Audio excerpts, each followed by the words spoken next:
Without कोशिश और without मेहनत अल्लाह ताला चीजें नहीं अता करते, अपने इनामात नहीं अता करते। हजरत इब्राहीम अलैहिस्सलातु वस्सलाम का जो मकाम है ना, तमाम अंबिया में बहुत बड़ा मकाम है। आप यकीन करें कि हजरत इब्राहीम अलैहिस्सलातु वस्सलाम was not a common prophet, he was not just a normal person. यहूदी कहते थे इब्राहीम हमारे हैं, ईसाई कहते थे इब्राहीम अलैहिस्सलातु वस्सलाम हमारे हैं। अल्लाह कहते हैं ना वो यहूदी थे ना वो ईसाई थे, बल्कि हनीफन मुस्लिमन, ये वो मुसलमानों के। इंपॉर्टेंस देखें इब्राहीम की इतनी ज्यादा है कि अल्लाह ने कहा इब्राहीम के मजहब और उसके दीन को फॉलो करो। नबी सल्लल्लाहु अलैहि वसल्लम को हुक्म दिया वत्तबि' मिल्लत इब्राहीम हनीफा, and that is what we have to do. यही हमने रियलाइज करना, ये सबक आज ये है, मैं अल्लाह के लिए क्या कुर्बानी दे सकता हूं कि फिर मैं अल्लाह ताला से एक्सपेक्ट करूं और अल्लाह ताला मेरी एक्सपेक्टेशंस को पूरा करे। जान मारनी पड़ती है, बहुत बड़ी बड़ी कुर्बानियां देनी पड़ती है, और बहुत बड़ी बड़ी आजमाइशें थी। उन आजमाइशों की बदौलत में उसके रिटर्न में फिर अल्लाह ने उनको वो मकाम दिया। हजरत इब्राहीम अलैहिस्सलातु वस्सलाम की जो पहली आजमाइश थी ना, जो सबसे पहला टेस्ट ये था, उनके बाप का फितना बहुत बड़ा था। उनके बाप ने उनको घर से बाहर निकाल दिया था। जहन्नुम की सख्तियों को देखें और कभी अपने बाप को देखें उसमें,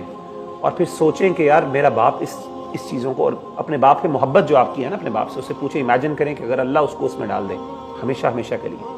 इमेजिन कर सकते हैं आपको समझे कितनी तकलीफ होगी आपको इस बात की। इब्राहीम अलैहिस्सलातु वस्सलाम को पता था कि उसका बाप क्या है, जहन्नमी। बड़ी कोशिश की, कन्वर्सेशन की प्यार से। बाप ने कहा तुम मुझे अपने खुदाओं से दूर करना चाहते हैं, अगर तुम ना बाज आए मैं तुम्हें रजम पत्थर मार मार के मार दूंगा। हजरत इब्राहीम अलैहिस्सलातु वस्सलाम वहां से सलाम कह के निकल गए और कहा कि मेरा रब मेरी दुआओं को कबूल करने वाला है, मैं आपके लिए हमेशा दुआ मांगता रहूं। अब तकलीफ देखें कि हजरत इब्राहीम अलैहिस्सलातु वस्सलाम को अल्लाह ने रोक दिया। किस बात से? कि आपने अपने बाप के लिए दुआ नहीं मांगी। छोटी बात नहीं होती। इमेजिन करें आपने अपने रब के लिए, अपने दीन इस्लाम के लिए सब कुछ कुर्बानियां दी हों, और फिर आपसे तकाजा ये करे आपका रब कि अब आपने अपने बाप के लिए दुआ नहीं मांगी। एक कुर्बानी ये। दूसरी कुर्बानी जरा देखिए, अहले खाना जब अपने फैमिली को जिस तरीके से हज़रत इब्राहीम अलैहिस्सलातु वस्सलाम ने कुर्बान किया। आपको पता है कि हज़रत इब्राहीम अलैहिस्सलातु वस्सलाम को हज़रत इस्माइल से बड़ी मोहब्बत थी। हज़रत इस्माइल आपके बुढ़ापे की औलाद है। ऐसे इमेजिन करें कि अल्लाह आपसे कहे आपकी शादी हुई है और बड़ी देर बाद अल्लाह ने आपको औलाद दी है, बड़ा खूबसूरत और प्यारा बच्चा दिया, आपने पूरी बुढ़ापा गुजार दी अपनी। अल्लाह कहे कि ये जो अपनी बीवी और अपने बच्चे को फलां डेजर्ट, सहारा डेजर्ट के दरमियान में छोड़ के तुम चले जाओ बस। खासतौर पे जो शादीशुदा हज़रात हैं, जरा इमेजिन करें कि अपनी वाइफ को इमेजिन करें और अपने बच्चे को इमेजिन करें। एक बच्चा आपको अल्लाह ने दिया बुढ़ापे का, पूरी जिंदगी आपकी बीवी ने आपके लिए लगा दी, और आपसे अल्लाह तकाजा करें कि इब्राहीम तेरी बात मैं तेरे ईमान को तब मानूंगा, तेरी कुर्बानी तब मानूंगा कि अगर सहारा डेजर्ट के दरमियान लेके जा अपनी फैमिली को और छोड़ के चला जा, बस भूल जा फिर उसके बाद हमेशा हमेशा के लिए। बताएं कौन है, किसके अंदर जिगर है वो ये काम करेगा। हज़रत इब्राहीम अलैहिस्सलातु वस्सलाम ने अपनी बीवी को और बच्चे को बिठाया और कहा यहाँ पे रुको, और चलना शुरू हो गया। अब जब चलना शुरू हुए तो अब बीवी ने कहा एकदम कि इब्राहीम किधर जा रहे हैं? ना यहाँ पे कोई इंसान है, कोई भी चीज, ना कोई खाने पीने की चीज, ना पानी तक नहीं है वहां पे। कई दफा कहा, क्योंकि हज़रत इब्राहीम अलैहिस्सलातु वस्सलाम ने रिस्पॉन्ड नहीं किया। उनको डर क्या था इब्राहीम अलैहिस्सलातु वस्सलाम को? जरा अपनी जगह पे जाएं। मुझे पता है कि उनको क्या डर था। उनको पता था कि अगर मैंने अपनी बीवी से कन्वर्सेशन शुरू की तो मेरा दिल नरम हो जाएगा, मैं नहीं बर्दाश्त कर सकूंगा। He had to be stern at that time. He had to be, he had to act as if he does not have a heart at that time. वरना वो ये काम ना कर पाते।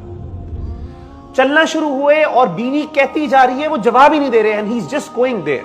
और बीवी इमेजिन करें, she's just left around. अब अगली आजमाइश शुरू हो गई, उससे भी बड़ी आजमाइश। अब अल्लाह ने कहा जिस बच्चे को तू छोड़ के आया है वो बच्चा बड़ा हो गया, मैंने उसको, तूने मेरे पे ट्रस्ट किया और अब बड़ा हो गया, अब तेरे ऊपर अगला इम्तिहान, उससे भी बड़ा ये कि अब उसके गर्दन में तूने छुरी चलानी।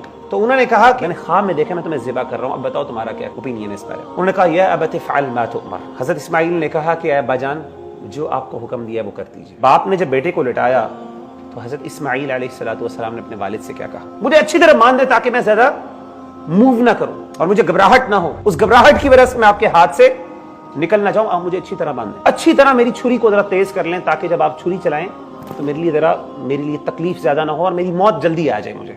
ऐ मेरे अब्बा जान, मेरा मुंह उस तरफ कर दीजिएगा, मेरा मुंह अपनी तरफ ना कीजिएगा कि कहीं ऐसा ना हो कि ड्यूरिंग दैट प्रोसेस जब आप मुझे सेवा कर रहे हो तो उस वक्त कहीं मेरा चेहरा आपके सामने आ जाए और मेरे चेहरे को देख के आपको रहम आ जाए और आपसे काम ना हो। अपने ईमान को साबित करने के लिए तुझे अपने बेटे को ज़िबा करना हो। अगर इमेजिन करे अल्लाह हमसे ये तकाजा करते हैं, हम में से कितने लोग थे जो इस तकाजे को पूरा करते हैं? हम कहते हैं ना मुसलमान हो गए, ईमान ले आए हैं, हमें कोई कॉस्ट नहीं पे करनी पड़ी उसके पीछे। इमेजिन करें अल्लाह कॉस्ट ये रखते कि मेरे बंदे ठीक है ईमान लेके आया, चल ठीक है, ذبح کر اپنے بچے کو، اپنے بیٹے کو ذبح کر اپنے ہاتھ سے۔ اللہ ہم سے تقاضا تو یہ نہیں کرتے، لیکن اللہ چاہتے ہیں کہ ہمارے اندر جذبات وہ ہوں۔ جب ہم اپنے جانوروں پہ چھری چلائیں نا، قربانی کا مقصد ہی یہ کہ وہ فیلنگ اور جذبات دیکھیں۔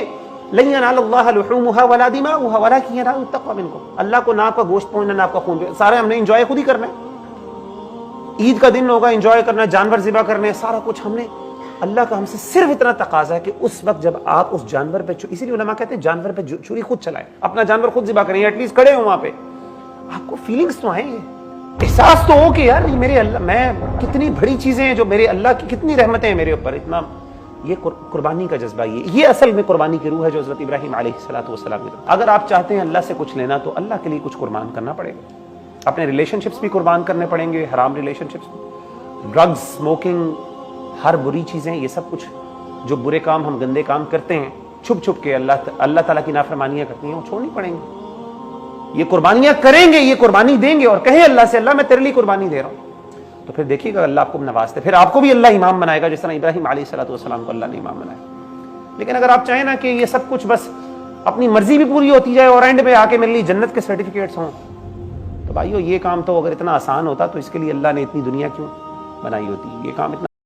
دیکھیں حضور صلی اللہ علیہ وآلہ وسلم نے فرمایا کہ اگر 2 مال تمہیں نصیب ہو جائیں تو سمجھنا کہ پوری کائنات کی نعمتیں تمہیں مل گئیں۔ سبحان اللہ۔ 2 ٹائپس کی جو ہمارے پاس دولت آ جاتی ہے، اگر وہ انسان کو مل جائے اکارڈنگ ٹو پروفٹ صلی اللہ علیہ وآلہ وسلم، تو یوں سمجھیں کہ پوری کائنات کی نعمتیں مل گئی ہیں۔ اور آپ سے میں فرمایا کہ وہ 2 نعمتیں، وہ 2 مال کون سے ہیں، وہ 2 دولتیں کون سی ہیں؟ پہلی ہے معاف کرنے کی دولت اور دوسری ہے یقین کی دولت۔ بے شک کہ وہ انسان جس کو اللہ تعالیٰ نے اتنا ظرف بخشا ہے کہ کوئی بھی اس سے برا سلوک کرتا ہے تو وہ اللہ کے سپرد اسے کر دیتا ہے اور اللہ کی رضا کے لیے اسے معاف کر دیتا ہے، تو یہ سب سے بڑی دولت ہے۔ اور دوسری دولت ہے یقین کی دولت، کہ کچھ بھی ہو جائے، آپ کی زندگی کتنے ہی مشکلات حالات میں آ جائے، کتنی ہی مشکلات کا شکار ہو جائے، لیکن پھر بھی آپ کا اس بات پر یقین ہو کہ اللہ میرا مالک ہے، اس کی طرف سے یہ آزمائش ہے، اس کی طرف سے یہ ساری پریشانیاں ہیں، اس نے ہی مجھے ان مشکلات میں ڈالا ہے کہ میں اس کے قریب ہو جاؤں۔ جب یہ آپ کا یقین ہو تو یہ آپ کی سب سے بڑی دولت ہے۔ اور جو لوگ سونا اور چاندی جمع کرتے ہیں اور اس کو اللہ کے راستے میں خرچ نہیں کرتے، ان کو اس دن کے عذاب علیم کی خبر سنا دو، جس دن وہ مال دوزخ کی آگ میں خوب گرم کیا جائے گا، پھر اس سے ان بخیلوں کی پیشانیاں اور پہلو اور پیٹھیں داغی جائیں گی، اور کہا جائے گا کہ یہ وہی ہے جو تم نے اپنے لیے جمع کیا تھا، سو جو تم جمع کرتے تھے اب اس کا مزہ چکھو۔ کیسے جانیں کہ اللہ ہم سے محبت کرتا ہے؟ کیسے پہچانیں کہ اللہ تعالیٰ ہم سے پیار کرتا ہے یا ناراض ہے؟ تو میں تو یہ کہوں گا کہ دیکھیں کہ آپ کے دل میں اللہ کی کتنی قدر و قیمت ہے، اور اس کے بعد آن ٹاپ آف دیکھیں آپ کی تنہائیاں کیسی ہیں۔